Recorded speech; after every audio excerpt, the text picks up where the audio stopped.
Hi అండి. నమస్తే. Welcome back to Ponaganti family vlog. ఎలా ఉన్నారు అందరూ? బాగున్నారా?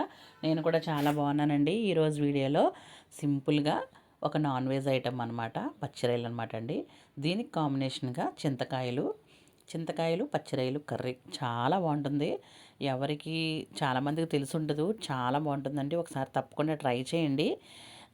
మనకి ఈ సీజన్లో చింతకాయలు అయితే దొరుకుతాయి కాబట్టి తెచ్చుకొని ట్రై చేయండి. సరేనా? వీడియోలోకి వెళ్ళిపోదాం. ముందుగా అయితే నేను చింతకాయలు తీసుకున్నానండి. చింతకాయలు ఈ సీజన్లో దొరుకుతాయి కాబట్టి మనం చింతకాయలని ఎక్కువగా చేపల్లోకి ఇలా ఉన్న ఆటలోకి వేసుకుంటే చాలా బాగుంటుంది. చూసారు కదా, చింతకాయలు అయితే తీసుకున్నానండి నేను. ఒక హాఫ్ కేజీ అయితే ఉంటుందేమో అనుకుంటున్నాను. హాఫ్ కేజీ ఉంటుంది. అంటే అన్నీ పట్టవండి, ఒక పావు కిలో అయితే పడుతుంది. చూసారు కదా, చింతకాయలు అయితే పైన చెక్క అయితే తీసుకోవాలి. తీసుకున్న తర్వాత మధ్యలోకి ఇలా కట్ చేస్తే మనం లోపల గింజ అయితే తీసుకోవాలన్నమాట. ఇదిగోండి, పేడు తీసేస్తున్నారు ఇలా అనమాట. తీసుకొని లోపల గింజ తీసేసుకోవాలి. అన్నీ చూసారు కదా, ఇలా ఈ విధంగా తీసుకొని ఉంచుకోవాలన్నమాట అండి. కొంచెం ప్రాసెస్ అయితే ఎక్కువ ఉంటుంది, కానీ టేస్ట్ మాత్రం అదిరిపోతుంది అనమాట. చాలా బాగుంది. ఒకసారి తప్పకుండా ట్రై చేయండి మీరు. చూసారు కదా, పక్కన పెట్టేసుకోండి ఇవన్నీని. కొంచెం ఫ్రిడ్జ్లో పెట్టుకోండి, అంటే బ్లాక్ అయిపోతాయి. తర్వాత రొయ్యలు ఒక హాఫ్ కేజీ అయితే తీసుకున్నానండి. శుభ్రంగా నీట్గా ఏమీ లేకుండా దానికి పైన ఒక పేగులా ఉంటుంది, అది కూడా తీసేసుకోవాలన్నమాట. తీసుకొని నీట్గా ఉప్పు వేసి శుభ్రంగా కడుక్కోవాలన్నమాట అండి. చూసారు కదా, కడుక్కున్న తర్వాత నేనైతే ఒక దాకా తీసుకున్నాను. తీసుకొని దాంట్లో కొంచెం పసుపు వేసి పెట్టుకోవాలి. తర్వాత వచ్చేసి ఆనియన్స్, పచ్చిమిర్చి ఒక 3 అయితే ఆనియన్స్ తీసుకున్నాను, ఒక 2 పచ్చిమిర్చి తీసుకున్నాను. చూసారు కదా, స్టవ్ మీద పెట్టుకొని కొంచెం పసుపు వేసుకొని అది వాటర్ వచ్చే వరకు ఉడికించాలన్నమాట. ఇదిగోండి, చూసారు కదా, ఈ విధంగా. లేదు అంటే కనుక రొయ్యల్లో నీచు స్మెల్ అన్నది వస్తుంది. కాబట్టి మనం పసుపు వేసి ఉడికించుకోవాలి. ఆ వాటర్ అయితే తీసేయాలన్నమాట. చాలామంది ఇలా తీయకుండానే వేసేస్తారు, కానీ అది అంత టేస్ట్ ఉండదు అనమాట అండి. ఇలా అయితే ఈ విధంగా ట్రై చేయండి ఒకసారి మీరు కూడా.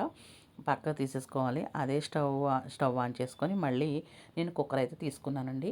కుక్కర్లో ఒక 2 విజిల్స్ అయితే వేయించుకుంటే సరిపోతుంది. కాబట్టి ఒక 3 టేబుల్ స్పూన్ ఆయిల్ వేసుకున్నాను. హీట్ అయిన తర్వాత కొంచెం పసుపు వేసుకోవాలి. వేసిన తర్వాత మనం ముందుగా ఈ రొయ్యలు ఉన్నాయి కాబట్టి అవి కూడా స్ట్రెయిన్ చేసేసిన రొయ్యలు వేసేసుకోవాలి. వేసుకున్న తర్వాత కొంచెం సేపు అయితే ఫ్రై చేయాలన్నమాట. ఏదైనా మనం ఆయిల్లో ఫ్రై చేస్తేనే టేస్ట్. కొంచెం ఫ్రై చేయాలి.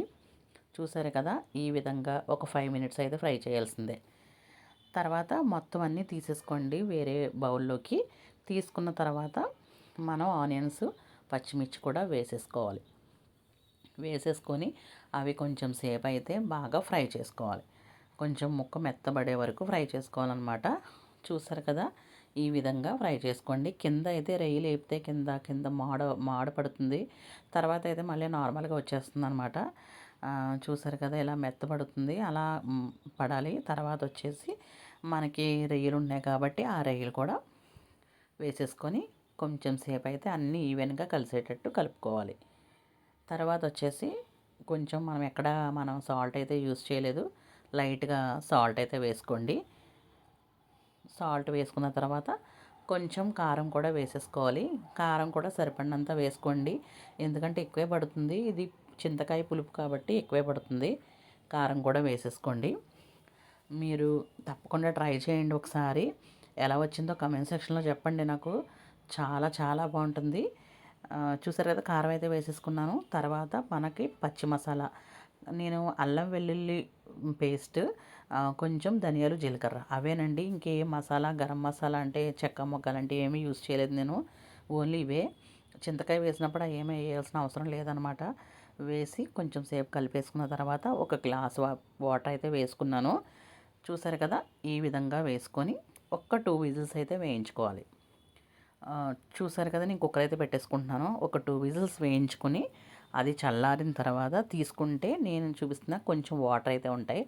ఆ వాటర్లో ముందుగా మనం చింతకాయలు ఉన్నాయి కాబట్టి అవి చూసారు కదా, బ్లాక్ వస్తాయి. అవి కొంచెం కడుక్కొని వేసేసుకోవాలి, మనకి పులుపు తగ్గట్టు. నేనైతే వేసుకున్న అవి చింతకాయలు తొందరగానే ఉడికిపోతాయి అన్నమాట. కొంచెం దగ్గర పడాలన్నమాట అండి. అంతే, అయిపోయిందండి కర్రీ. చాలా బాగుంటుంది. డెఫినెట్గా ట్రై చేయండి. ఫైనల్గా కొత్తిమీర వేసేసుకొని ఒక 5 మినిట్స్ అయితే ఉంచాలి. కొంచెం దగ్గర పడే వరకు వాటర్ అయితే ఉంది కాబట్టి ఉంచాలన్నమాట. చాలా బాగుంటుంది. నచ్చితే లైక్ చేయండి, షేర్ చేయండి, సబ్స్క్రైబ్ చేయండి, బెల్ ఐకాన్ కొట్టండి. ఎలా వచ్చిందో కామెంట్ సెక్షన్లో చెప్పండి నాకు. చాలా చాలా బాగుంటుంది, అదిరిపోతుంది అనమాట. డెఫినెట్గా ట్రై చేయండి. ట్రై చేయాల్సిన రెసిపీ అనమాట అండి ఇది. చాలా బాగుంటుంది. ఏంటంటే మా అమ్మగారు చేస్తారు. చాలామంది మా పెద్దమ్మలు కూడా చేస్తారనమాట. అంత బాగుంటుంది ఈ కర్రీ. అందుకని మీకు నేను షేర్ చేశాను. థ్యాంక్ యూ అండి. Thank you all.